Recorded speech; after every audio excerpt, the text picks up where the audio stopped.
And anyway, the neat thing about the research going on is they're showing a great correlation between the brain and sugar. They found that in 1984 they came out with high fructose corn syrup. A lot of people call it fructose, but it's, if you look at the spelling, it's actually fructose. And, or you can use the silent C and just call it fructose.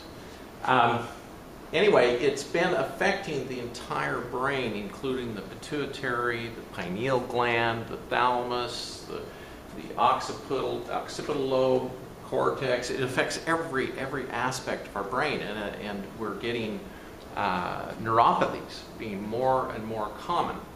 Now, it's not totally sugar. However, in 1984, when the high fructose corn syrup came out and everybody started, drinking a lot more pop. When I was a kid, I had my first Coca-Cola when I was 18 years old. My parents just didn't allow me to have sugared drinks. And the last Innovita conference I went to, Dr. James Martin out of Florida, Miami, Florida, put up all of these maps of the United States and each state's reporting of different problems. And it had the sugar intake. And in 1984, there was hardly any sugar intake in the states. There wasn't a lot of depression, per 1,000 people. It was very rare. The amount of cancer was much more rare. The amount of depression.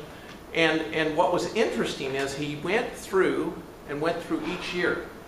And he showed all these slides comparing each other. And I would have loved to have had those slides with me tonight because it was so descriptive.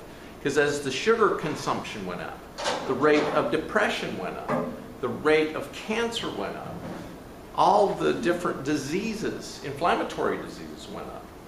And it was fascinating because it totally correlated with the sugar intake, every state in our country. And so, sugar intake has a lot to do with Alzheimer's, depression, cancer, all kinds of diseases. And it's been proven. Now, why they don't outlaw it, we know why. It's all corporate mischief.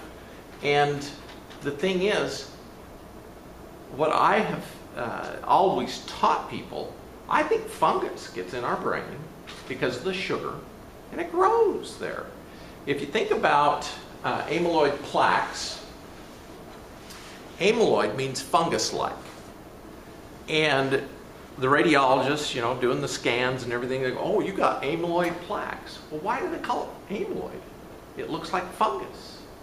And, look the definition up, fungus. And I believe fungus is what causes our brain to start failing. Now, this is kind of an interesting picture because I also believe parasites get in the brain.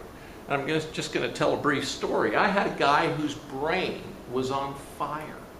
And his family was so disturbed because he was just mean, because his brain always hurt and it felt like it was on fire.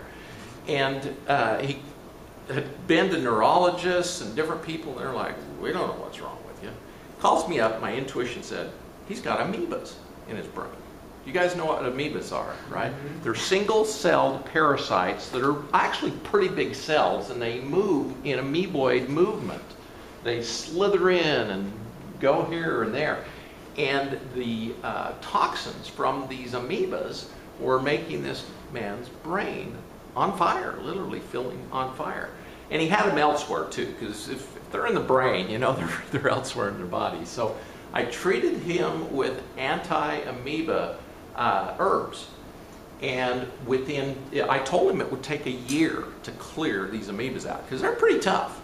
And he was like, I've got amoebas in my brain. He was like, at first he was a little bit disgusted and non-believing, but he'd been through so much crap that he decided to try it. And he says, how long will I have to do this before I see a difference? And I said, 2 months. We'll have to, treat them. Amoebas need to cycle quite quickly because they lay eggs quite quickly. And so we basically put him on a 10-day on, 5-day off cycle. And I told him, give us at least 2 months and you will notice a difference. So we started giving him the anti-amoeba herbs. And within 2 months, the fire in his brain had dissipated to the point where he was like, I'm going to keep doing this. This guy actually may know what he's talking about. So we continued for a year. And his name, well, he told me I could tell him everybody's name. He said his name's Scott Christensen. He's a financial expert, and he lives in American Fork, Utah, where I was born. And we treated him for a full year. And his family is happier than he is because they've got their dad back. And he's not mean anymore because he got real mean with this burning brain. So parasites can get in the brain too. So fungus and parasites. It's interesting, the two halves of the brain communicate. And sometimes you'll actually get an infection in one part of the brain and you won't get it in the other. So if you're having a problem with your artistic abilities and stuff, but your logic's fine, you may have an infection in one side of the brain, not the other. So, and vice versa.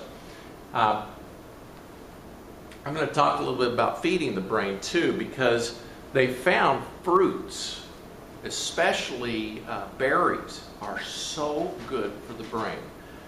Blueberries, raspberries, grapes. We've got kale up here, and broccoli are also good, and onions and garlic, and all these type of foods are very good for your brain. What's bad for your brain, believe it or not, is meats, undercooked meats, because they, you can get parasites and stuff. And the other thing's bad is sugars. Now, milks can be bad for the brain. However, raw milk has been shown to feed the brain. And Maharishi taught that raw milk feeds the brain what? Soma. And so it builds the brain and builds your intuitive abilities and builds your healing abilities. So quite interesting. Exercising your brain. It's a lot of people don't realize it, but we need to exercise our brain. They found that if you do Sudoku, it keeps your brain smarter, believe it or not. And doing math, doing music, playing the piano, any kind of instrument helps exercise the brain. And so it's really good. Even listening to music helps exercise the brain. So they found watching TV doesn't work. Go ahead. Does it matter what kind of music? Classical, high vibrating music is the best. Now, when I say high vibrating, they found rock music actually lowers your vibration. They actually have done Kirlian photography, and they have the active video Kirlian photography now, and they can watch your aura. And when you listen to rock music, your aura kind of clams down. And but they found classical music expands it. So anything that expands your aura is good. So when my daughter was in the 8th grade, she did a scientific experiment comparing Gandharva music and the Mozart effect, which is basically listening to classical, and silence in terms of its effect on memory. Yes. And Gandharva came up pretty high. Good, good. Yeah, So she actually got the state award for that. So oh, wow. we can be proud in our community that they recognize that. Yes, very good. Go ahead. When you say that sugar kills the brain and fruits, berries feed the brain, but they're full of sugar, and fruits also are full of fructose.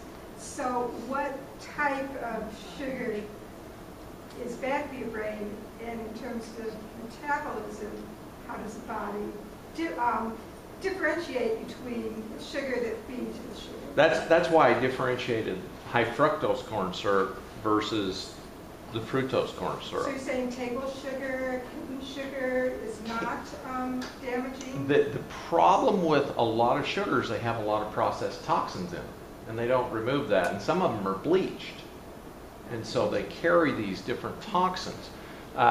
Pure sugar, the brain actually uses sugar as a metabolic source for energy, and it can work on ketones.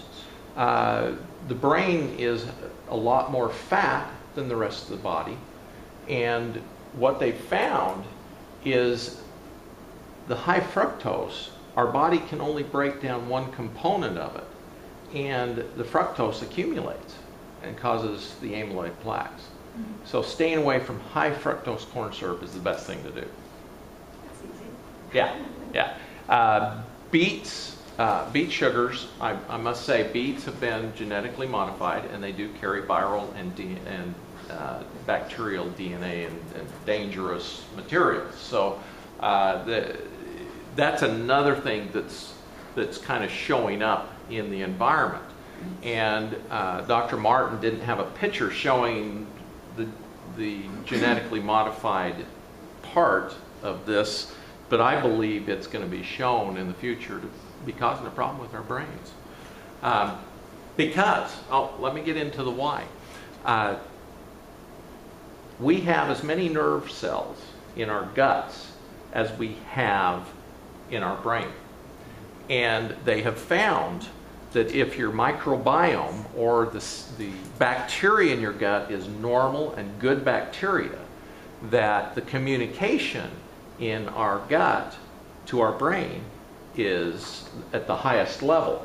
But they found as your microbiome gets changed, and the Bt toxins that they put in genetically modified foods actually kill the good bacteria that are communicating. And the good bacteria make our immune system better, they make our communication with our brain, with our glands better, and they're finding we're just a bag of bacteria. And if we have the good bacteria, we actually are smarter and communicate better with the other parts of our body better. And if your biome gets changed or altered, and sugar can mutate your bacteria. The other night I gave a lecture on bacteria in the microbiome. And what they have found is like Streptococcus thermophilus lives in the mouth. It actually protects you from cavities, getting cavities. And if you eat sugar, that Strep thermophilus mutates into Strep mutans. They even call it Strep mutans. And that strep causes cavities. So just sugar mutates it into a bad bacteria, which is fascinating. And the mutant ones are much more likely to survive when you're getting toxins, these Bt toxins and the different toxins you get in. So the next thing, I'm just kind of summarizing a little bit. Breathing deeply works really good for your brain. They found that one of the most effective things is Kundalini Yoga. Because with Kundalini Yoga, you're accessing energy, you're breathing deeply, and you're controlling your thoughts and your breath and everything. Now, one of the things I'd like to do is, for those of you who haven't been to one of my lectures before, I like to do deep breathing. And I haven't done that this week, but I'd like to end the week with a deep breathing exercise. This breathing exercise was developed by a Dr. Khalsa, who was an anesthesiologist, and he was dealing with a lot of people with Alzheimer's, age-related mental dysfunction, all kinds of problems. So what I'm going to do, you don't have to stand up, but one of the ways that this works is, everybody knows what the root lock is, right? No? Okay, the root lock is when you pull your pelvis. It's like a Kegel, basically. A Kegel exercise where you pull the pubococcygeus muscle together. It's what you cut off your stool with, and you stop your urine. You can stop things down there, and you literally pull that muscle, and that's called the root lock. You do that so the energy doesn't travel down and go into the earth. It's kind of an interesting yoga type thing.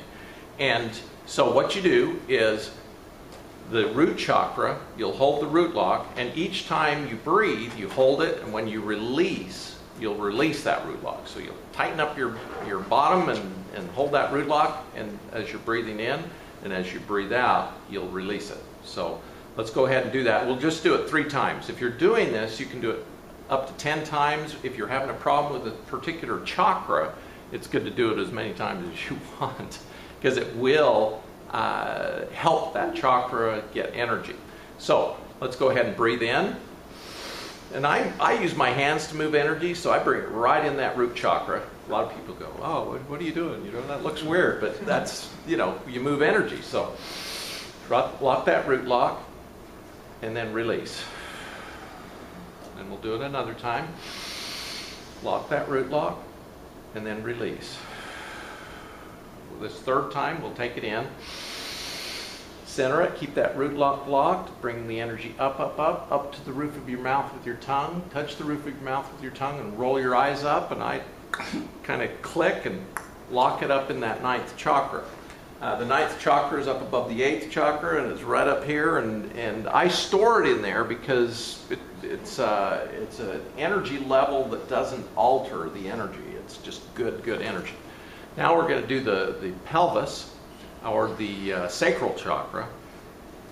Now with this one, you'll lock the root lock as you breathe in, and you'll hold it, and you'll kind of tilt your pelvis forward. Rather than just doing the root lock, you actually tilt your pelvis forward as you're breathing in, and then you relax. So you almost bend your knees, okay? So let's breathe in, hold that root lock, tilt your pelvis forward, and then relax. Another big deep breath. Tilt that pelvis forward, lock your root lock, and then let it go. Now I get really hot when I start doing this stuff. Woo! Okay, so bring it in. Lock the root lock, bring it in. We'll take this one up to the roof of your mouth with your tongue. You're still holding that root lock. Roll your eyes up and lock it up in that 9th chakra. Okay, next we'll do the solar plexus, which is 2 finger breaths above the belly button. We'll go ahead and breathe in. And with this one, you actually tilt to the right as you're breathing in, and then tilt to the left as you're breathing out. Actually, this one, excuse me, I'm wrong. You turn to the left, to the right as you're breathing in, and then turn to the left as you're breathing out. So let's breathe in. Bring that energy in. Hold it. Lock that root lock so it doesn't go down, and breathe out. Release the root lock. Now breathe in again. Lock the root lock. Hold it for a couple of seconds, and then breathe out. Now this one, we're going to take it up. Bring it in, lock that root lock, kind of come to center, bring your energy up to the roof of your mouth with your tongue, touch the roof of your mouth, roll your eyes up, and lock it in that 9th chakra. Okay, now this one is the one that we will, okay, yeah, we're twisting. Now this one, you turn to your right, and then turn to your left. Go ahead. Clarify the breathing of the nose and the mouth. Breathe in through your nose, out through your mouth. That's the best way. That's how the yogis do it and how they teach. So, you know, there's all kinds of different ways and different yogis, and this is just how Khalsa teaches it. Okay, so this one, we're going to bring it into our heart chakra. So, and what we'll do is we will put your hands at the level of the heart chakra, and you turn. Oh, no. This one, you turn like this. You twist. Sorry. I got to remember what Khalsa does. Anyway, so breathe in. Turn to the right and hold that root lock, and then release by going to the left. And you don't have to make a big movement, just, you know, a little movement. Now breathe in. Lock that root lock, and then turn to the left. Now this one, we're going to bring it up, so turn to the right, breathe in, hold that root lock, keep it held, go center, come up, up, up, up to the roof of your mouth with your tongue, touch the roof of your mouth, and roll your eyes up and lock it up in that ninth chakra. It's really interesting. You'll feel your body get more and more energy as you're doing this. And believe it or not, the part of your body you're affecting the most is your brain. It's been proven, study after study after study. Okay, now we'll do the throat chakra. Now this one, hold your arms to the level of your throat and you lift your shoulders up. Okay, so we'll breathe in through your nose, hold that root lock, lift your shoulders up, hold it for a couple of seconds, and then release. Let's do it again. Lift your shoulders up, lock that root lock, hold it for a couple of seconds, and then breathe out. Let's breathe in, and we'll bring this one up. Lock that root lock, bring it up, up, up, touch the roof of your mouth with your tongue, bring it on up, roll your eyes up, and then lock it in that top, that ninth chakra. This is a fascinating way. I wasn't going to do this, but Spirit says, teach them how to do the Kundalini breathing. Because it's really good for your brain. Okay, now this part is the third eye. Now at this level, what you do is you rotate your head to the right as you're breathing in, and as you get to here, you breathe out. And you're holding the root lock, so let's do it. Breathe in. Rotate your head around, and then breathe out. Then rotate your head, locking that root lock. Bring it back, and come on around, let it out. Now this time we'll bring it in. Lock that root lock, bring it up, up, up, up to the roof of your mouth with your tongue with your root lock locked. Bring it on up, roll your eyes up, and lock it in that ninth chakra. The reason you roll your eyes up is you're bringing that energy on up through your brain and right up into that ninth chakra. Okay, now we're going to do the cerebral chakra. Now with this one, you basically, what I learned is you have your hands forward and you bring them back as you're breathing in, and you bring your head back, and then you bring it forward. Okay, so let's breathe in. Lock that root lock, and bring it out. Let's do it again. Lock that root lock, and bring it out. Now this one, and you can do as many as you want. Let's bring this one. Lock that root lock, bring it up, up, up, up to the roof of your mouth with your tongue. Bring it up, up, up, roll your eyes up, and lock it in that ninth chakra. What's interesting about this is at this point, you can take and grab that energy. If you're having a problem with your heart, your liver, your spleen, whatever, you can bring that energy down and incorporate it in there to heal yourself. It's very fascinating, very powerful energy. If you want to just keep it in your brain, you just bring it into your brain.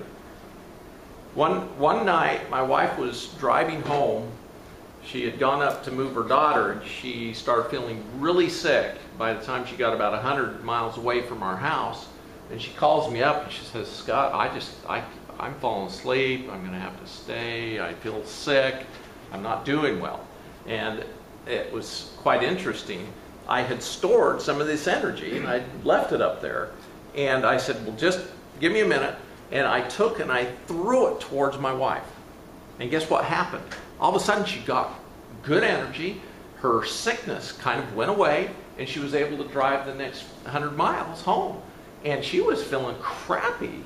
And it happened instantaneously when I threw that energy to her. So this energy is very powerful. You can use it for healing. You can use it for your brain, whether with your spouse, your friends, or whatever, because it's good, pure energy. How do we just throw it? If we're doing that, how do we bring it down for ourselves? You just take and you grab it and bring it down. Like if I was having a problem with my heart, I would bring it down and just visualize it going into your heart, and it will, give you energy. When I was down in Peru, I had stored some of this energy, and this woman with us, it's very high elevation up in the Andes, And she literally she was just exhausted. And she couldn't hike to the spots with us because you have to get out of the bus and go to the different places. And she was just exhausted. And so what I did was I said, okay, I will give you some of this energy if you'll get out of the bus and come with us. She's like, Scott, I can't do it. And I said, okay, well, let's put the energy in. So I took that energy and I put it into her. And I said, okay, let's go. And it was amazing. She got out of the bus and she goes, you know, I'm feeling pretty good. And we hiked up this, it was probably 1,000 yards going uphill at 10,000 feet. You know, and people at 10,000 feet, it's hard for them. And she felt so good. She says, how do I get this energy all the time? So I taught her how to do the Kundalini breathing. And she was able to, the rest of the trip, she developed her own energy and put it into her system, and she was fine. It was very cool. And all of us can do this. It's something all of us can do. Go ahead. I really appreciate this and it's helpful, but I'm confused for when you're not here. Could you quick run through which way we tip for each chakra? Yes. Okay. The pelvis, well, the root lock is the root chakra. So you just breathe in and hold that root lock. The next one, you tilt the pelvis way forward, even bending your knees. And hold it, plus doing the root lock. The next one, the belly, is the twisting one. Twist to the right and twist to the left. That's the solar plexus. Then you move up to the heart chakra. Wait. Oh, I'm going too fast. So I actually did a audio tape, an audio CD with this, and I can send it to you if you'd like. But let's go, keep going. The heart chakra is the one where we're tilting like this, so you're kind of like a tilting side to side, to the right and then to the left. And then the throat chakra is the one shrugging the shoulders. So you do the shoulder shrug as you breathe in and then breathe out. And then up at the third eye is how you roll your head around. Let me tell you why you do all this. Believe it or not, you're doing craniosacral therapy to yourself. Because when you're doing this stuff, the sacrum is a fulcrum, and it pushes your cerebral spinal fluid and actually pumps it around in your brain. And when you're doing this, it moves that cerebral spinal fluid. When you're doing this, it moves the cerebral spinal fluid. When you're doing this, it moves the cerebral spinal fluid. When you're doing this, it rotates it around your brain. You're actually moving the fluid around your brain as well as oxygenating the brain and moving toxins around and getting them out. When you do this is very powerful for opening up the lymph. You know, breathing in. This is the last one. So this one is rotating the brain, and then the last one is doing kind of like an angel wings and then coming forward. Go ahead. The sixth chakra, is it one direction and then the other, or just all in one direction? I don't remember. I usually start and go to the right and then to the left. I guess I'm a chauvinist. You could start to the left and go to the right if you wanted. Go ahead. I just wanted to say an affirmation that I came here close to exhaustion. I feel more focused, more clear, and more awake. Isn't that cool? Very cool. I mean, instantly, I get hyper. I mean, I get a lot of energy when I do this. And if I see my crowd kind of fading on me, the breathing will bring them up. It raises your vibration and everything. Do you ever do the overtone chanting, which also is a lot with breath and all the chakra sounds? I don't. But you can. It works pretty well too. Yes. You can find all the stuff online. Yes. Yeah. The toning and the overtones and all of that are so powerful. And I do a lot of toning, and I should do that, but I haven't. So anyway, breathing deeply for your brain. They have found this is one of the best things you can do to maintain your brain. And it oxygenates, it energizes, it does a lot for your IQ. Like if you're going to go take a test, like Nadine's having to do here recently, oxygenate that brain doing the Kundalini breathing just before. Now there's other ways of doing it, but they've actually shown this particular way works really, really well. So, you know, there's all kinds of teachers and all kinds of ways, but this is one that I teach because I love the guy who did it. This is the guy, Dharma King Khalsa. He actually became a Sikh later in his life, but he wrote this book, and he has all kinds of stuff, and I love this guy. So, herbs for regrowing dendrites. What does it mean to regrow a dendrite? Dendrites, basically neurons, have glial cells, astral cells, all kinds of supportive cells that help feed them and nourish them. But the main cells for memory are the dendrites. Excuse me, the neurons. And neurons have dendrites. Now what's interesting is if you look at a neuron, it looks just like a fungal cell. And fungus looks like neurons because they have these things coming out. And they don't just come out, you know, you see these 2D pictures showing them. They don't just go out from the sides, they come out all over. And they touch and have synapses at the end of the dendrites, and they talk to each other. And I believe that the seat of the soul is more here in our heart solar plexus area. And so all of these nerves are communicating with the brain. And our soul is talking to the brain. And when we get into our brain too much, we're out of our soul. So the ego and the subconscious and the amakua. The ancients called the amakua the higher self. The ka is the ego. The ba is the subconscious. And when we separate from our higher self, we become these separate individuals.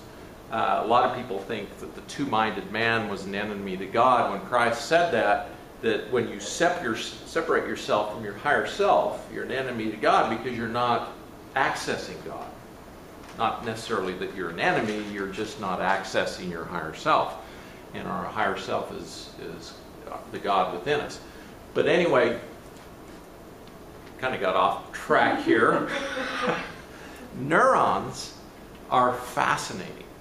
And one of the ways you can improve your neurons, lion's mane is a fungus that looks like it's a white fungus that grows like these hairs that come down, and they look like a lion's mane.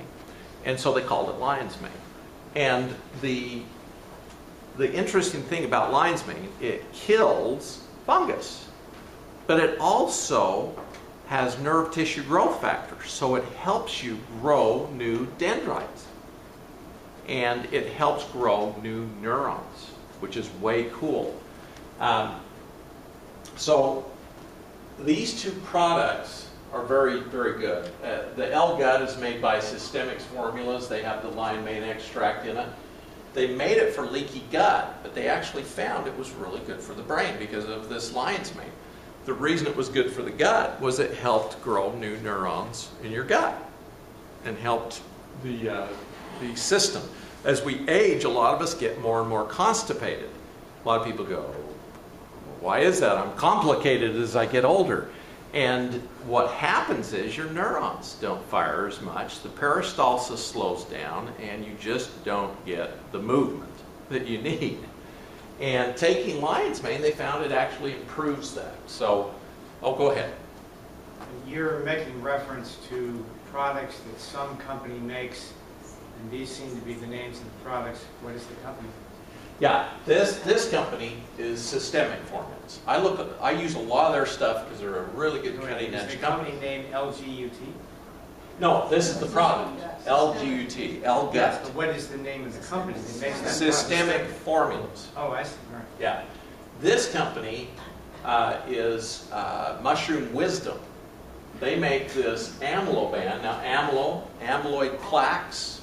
So they named it because they actually showed in studies that it reduced amyloid plaques in the brain.